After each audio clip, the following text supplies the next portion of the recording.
मेरे प्यारे साथियों, जब जिंदगी में सब कुछ करते हुए भी कुछ नहीं मिल रहा हो ना, तब सबसे ज्यादा दर्द होता है। आप मेहनत कर रहे हो, आप ईमानदारी से कर्म कर रहे हो, फिर भी फल नहीं मिल रहा और उसी पल मन में सवाल उठता है, भगवान क्या आप देख नहीं रहे?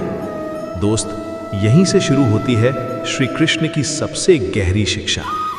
भाग 1। श्री कृष्ण कहते हैं, तू कर्म करता रहे, फल अपने समय पर मिलेगा। लेकिन सवाल यह है दोस्त, कब मिलेगा, कितना मिलेगा और क्या सच में मिलेगा? आज की दुनिया का सबसे बड़ा जहर यही है, जल्दी परिणाम। अगर आज वीडियो डाली तो आज ही वायरल हो जाए, अगर आज मेहनत की तो आज ही सफलता मिल जाए। लेकिन प्रकृति ऐसा नहीं चलती दोस्त।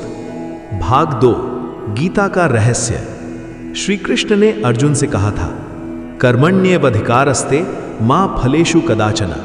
मतलब तेरा अधिकार कर्म पर है, फल पर नहीं। क्यों? क्योंकि अगर इंसान को फल की गारंटी मिल जाए ना, तो वो कर्म नहीं सौदा करने लगेगा। बीज का उदाहरण। श्री कृष्ण कहते हैं, जब किसान बीज बोता है तो क्या वो रोज मिट्टी खोद कर देखता है? नहीं, वो जानता है बारिश आएगी, धूप आएगी, समय लगेगा, लेकिन बीज जरूर फूटेगा। समस्या बीज में नहीं होती दोस्त, समस्या अधीरता में होती है। जब कुछ नहीं मिल रहा हो, अगर आज तुम्हें लग रहा है कि मेहनत बेकार जा रही है, लोग आगे निकल रहे हैं, भगवान चुप है, तो याद रखना, ये मौन नहीं है, ये तैयारी है। श्री कृष्ण कभी तुरंत नहीं देते, वो पहले तुम्हें योग्य बनाते हैं। गुप्त सत्य। जो जल्दी फल चाहता है वो टूट जाता है, जो समय पर फल पाता है वो टिक जाता है। इसीलिए कई लोग जल्दी सफल होकर भी ज्यादा देर टिक नहीं पाते, और कुछ लोग देर से उठते हैं लेकिन इतिहास बना देते हैं। जब भगवान देर करते हैं, दोस्त, कभी सोचा है भगवान तुम्हें वो चीज तुरंत क्यों नहीं देते जिसके लिए तुम रोज रोते हो? क्योंकि श्री कृष्ण कहते हैं, जो चीज जल्दी मिल जाए उसकी कद्र नहीं होती, और जो संघर्ष से मिले वही आत्मा को बदलता है। भगवान देर नहीं करते, वो तुम्हें टूटने से बचाते हैं। अर्जुन का डर। हमारी कहानी। महाभारत के युद्ध से पहले अर्जुन का हाथ कांप रहा था। वो युद्ध नहीं हार रहा था, वो अंदर से टूट रहा था। और तब श्री कृष्ण ने उसे हथियार नहीं दिया, उन्होंने उसे दृष्टि दी। जो सामने है वो युद्ध नहीं है अर्जुन, ये तेरे भीतर का मोह है। आज का अर्जुन तुम हो दोस्त। कभी रिजल्ट नहीं आ रहा, कभी पैसा नहीं बन रहा, कभी रिश्ते टूट रहे हैं, और तुम्हें लग रहा है मैं ही क्यों? श्री कृष्ण कहते हैं, जिसे सबसे बड़ा युद्ध लड़ना होता है उसे सबसे ज्यादा अकेला किया जाता है। जो लोग बीच में छोड़ देते हैं, 90% लोग यहीं रुक जाते हैं दोस्त। वो कहते हैं अब और नहीं, लेकिन गीता कहती है यहीं से असली यात्रा शुरू होती है। क्योंकि जो अंत तक टिक जाता है वही अपने कर्म का राजा बनता है। मौन का अर्थ। जब भगवान चुप लगते हैं ना दोस्त, तब वो सबसे ज्यादा काम कर रहे होते हैं।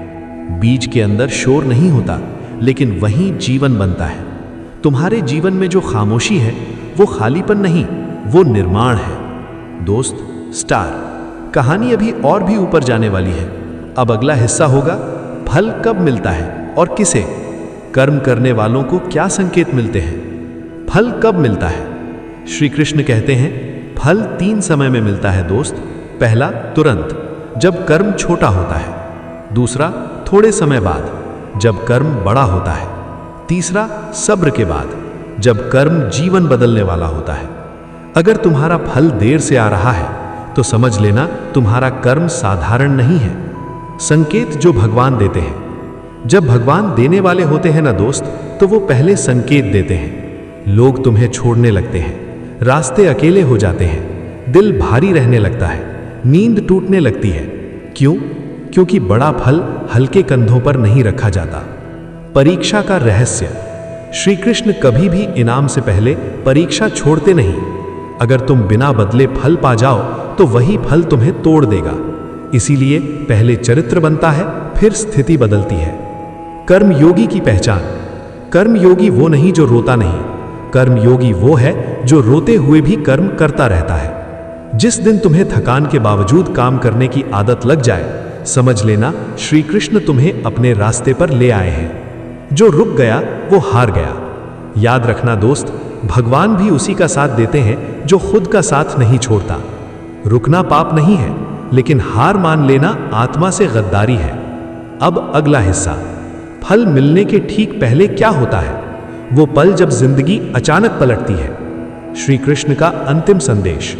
श्री कृष्ण कहते हैं, जब तुम पूरी तरह थक जाओ, जब मन कहे अब बस, और फिर भी तुम कर्म करते रहो, उसी पल मैं तुम्हारे सबसे करीब होता हूं। तुम्हें जो आज नहीं मिला वो खोया नहीं है दोस्त, वो संरक्षित है, क्योंकि भगवान जल्दी देने से ज्यादा सही समय पर देने में विश्वास रखते हैं। अंतिम सत्य, अगर आज जिंदगी में अंधेरा है तो इसका मतलब ये नहीं कि सूरज डूब गया है। इसका मतलब सिर्फ इतना है, सुबह तैयार हो रही है। मेरे प्यारे दोस्तों, अगर इस वीडियो ने तुम्हारे मन को थोड़ा भी शांत किया हो तो हार्ट लाइक कर देना, बेल सब्सक्राइब करना और कमेंट में लिखना जय श्री कृष्ण, क्योंकि कर्म की राह पर अकेले नहीं चलते दोस्त, हम सब साथ हैं। जय श्री कृष्ण। राधे राधे।